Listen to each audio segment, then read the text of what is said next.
How's it going, friends and soon to be friends? My name is Monica, for those of you who don't know who I am, and for those of you who do, welcome back. Thank you for subscribing. I truly appreciate it. And for those of you who are new, thanks for tuning in. I hope you find this video useful and helpful. And of course, I would love for you to subscribe. On this channel, we do everything from talk about manifestation, self-growth, self-love, self-improvement, raising our vibration, and sometimes we do tarot pick-a-cards. So if that sounds good to you, hit that subscribe button. I would truly appreciate it. It's your good deed for the day, and let's get into the video. So today we're going to be talking about soul retrieval, but we can't really talk about soul retrieval without talking about soul loss. When feelings of disconnection and incompleteness start to perpetuate, then we are experiencing soul loss.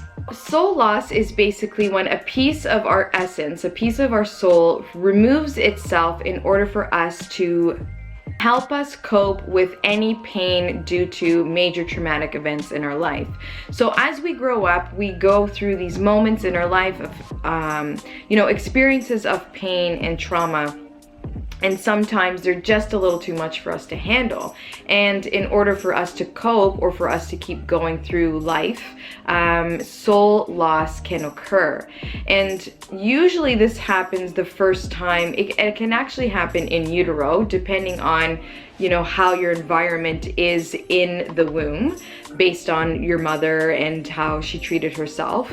These things can transcend all the way into program themselves into our subconscious, and we end up carrying them through our life.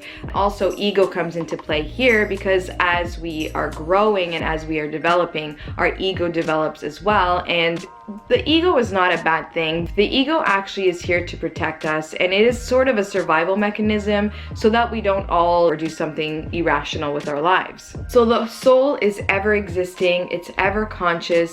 It is the essence of who we are. It is our direct link to the cosmos, to the created perfect life force, divine energy. So why is soul retrieval even a thing? Why is soul loss even a thing? Well, because of these traumatic events and this survival mechanism that we inherently have, but also because when we start to anchor ourselves more into our ego, then we start to disconnect and disassociate ourselves with our essence, with our soul, with our true being.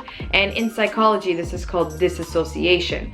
And disassociation is exactly that. When we feel like there's a sense of emptiness, or that we're missing out, or something is we're not fully complete or whole. But with psychology, it doesn't look at why this would happen, or what is the core meaning of this. It might look at the event, or it might tap into the event, but it doesn't bring our soul back to a whole perspective, to a whole being. Basically, when a traumatic event happens, the essence of our soul, that piece, becomes wounded, so then it removes itself and it doesn't come back unless we retrieve it back. So signs of soul loss can include anything from depression, narcissism, low self-esteem, fatigue, weakness, addictions, eating disorders, you name it, the list goes on. And what happens is, this is how we deal with our pain, our feeling of emptiness. We're trying to fill the void with some other means. So soul retrieval is traditionally done in a shamanic practice, where the shaman will move into an altered state of consciousness, actually, and he will, or she will, move into a hidden realm, those hidden realms of spirit and subconscious, and start to search for the piece of your wounded soul. In some cases, the soul is actually reluctant to return, or it doesn't even realize that it's been separated or fragmented from the rest of the piece. But what happens is, if the soul does choose to return, it usually brings back the pain that it carried with it. So the shaman will gently guide the soul piece back and acknowledge its pain and negotiate for the soul to return. So a traumatic event doesn't have to be something, big and profound. It can range really from anything to something where you experience some form of abuse, or you are a witness to an abuse. all the way right down to the scale of you are not living up to someone's expectations. So for example, if your parents always wanted you to be a doctor and you grow up to be a doctor, but deep down inside you wanted to be an artist, this is part of the soul loss and the disassociation, because you're not connected with yourself. Being raised with that idea always constantly hammered into your head will cause the soul to slowly fragment itself in order for you to deal with the pain and of not being able to go forward with what you want to do. Not everybody has access to a shaman, and although traditionally soul retrieval is practiced in a shamanic ritual, there are different inner practices and self-work that you can work on and do in order to find that peace or find that wholeness once again. One of them is inner child work. So exploring the inner child, writing letters to the inner child, talking to the inner child, thinking back, going even into a meditation and asking to connect with your inner child. Seeing yourself as a child and going through the motions of maybe your childhood and trying to find those moments in your life that are blank, those parts that you can't remember. And you can literally ask for, your spirit guides, your angels, or even your inner child to help guide you through these moments. And it's whatever resonates with you, really. For me, when I think of inner child work with myself, I literally visualize me as a little girl and me as an adult now, sort of walking hand in hand, traveling through wherever it is I need to travel. And I'm asking her questions and I'm talking to her. And you can also write a letter to your inner child and see what comes up and see what sort of starts to bubble up. And you might feel emotional that you can't, even emotions you can't explain. You might start to feel sad, upset. You might start to feel overjoyed. It's okay to feel whatever it is you need to feel. Just make sure that you're feeling it, because that's the whole part of reason why you've been disconnected to begin with. There's also shadow work. So you may have heard the term shadow or shadow selves. And our shadow is basically the pieces of ourselves that we've repressed, forgotten about, deemed insignificant. It is the place of ourselves that we've shoved, those things that we don't necessarily like about ourselves or have been taught to not like about ourselves into this shadow. But also in the shadow, there's also attributes of light that we've decided to shove into our shadow. So for example, if you admire someone who is super nurturing and super kind, and you've been raised to be tough and organized, never to show your feelings, that nurturing side of you would be shoved into your shadow. So you can work on your shadow and retrieving those parts as well that have been repressed in order to come back again to the wholeness, that feeling of completeness. There's also art therapy, dream work, there's meditation, visualization, and there's also one of my favorite, which is nature, connecting to nature, immersing yourself in actual nature, ecotherapy, going for walks in the woods, stepping into a river, going to a beach, just sort of whatever is in a mountain range, in the desert, wherever it is that you connect with the best, wherever you need to go, just laying on the grass and sort of breathing in the essence, breathing in the breeze and the sunlight and the warmth, immersing yourself in nature and connecting with the trees and connecting with the raw energy that is available to us. These are tools that are just outside our doorstep that can really bring us home. So a lot of soul loss actually also comes through in our everyday society because of our disconnect with each other and with the meaningful things in life. So, oftentimes we are told or raised with ideas and expectations that we didn't really choose for ourselves. So then what happens is we feel like these are the right things to do, and we don't really explore ourselves and we don't really explore who we are until we're about, maybe mid-adults for some of us, and then we go through midlife crisis, and then we can't explain why we want that red Corvette, or why we want to just party all night and we're, you know, later on in our lifespan. But again, part of that is that soul loss and trying to find that connection, trying to fill that void.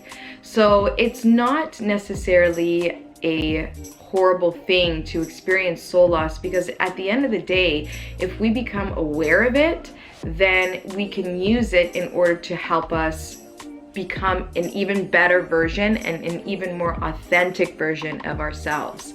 So when you're looking at soul loss and soul retrieval, you know, look at it with a loving space in your heart and a loving space in your mind and your entire being, because really the soul in general is just, it's love. Essentially, it is the core of who we are, and we are all love, we are all light. I wrote down a couple things that I think would be helpful in order to help you decide if maybe you have experienced soul loss.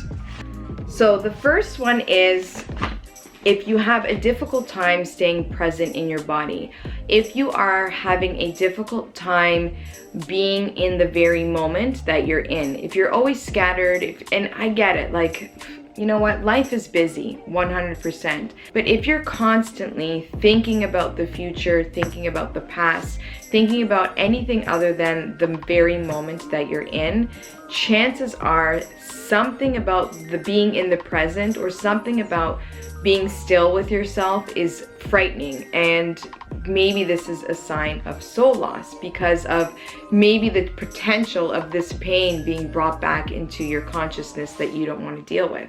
You feel numb, apathetic, or deadened. There's just no feeling within you. There's no excitement. Everything is just kind of lackluster and dull. You're not really into life in general. You're just going through the motions, really. Also, if you are having trouble with your immune system, if you are constantly sick, if you are constantly trying to fight off sicknesses, if you have a low resistance to illness, this could be also a sign of soul loss. If you struggle with addictions, and not just drug addictions, but food addictions, sex addictions, gambling addictions, anything that is unhealthily attached to you, that you use in order to feel joy, in order to feel some sort of excitement or fulfillment in your life.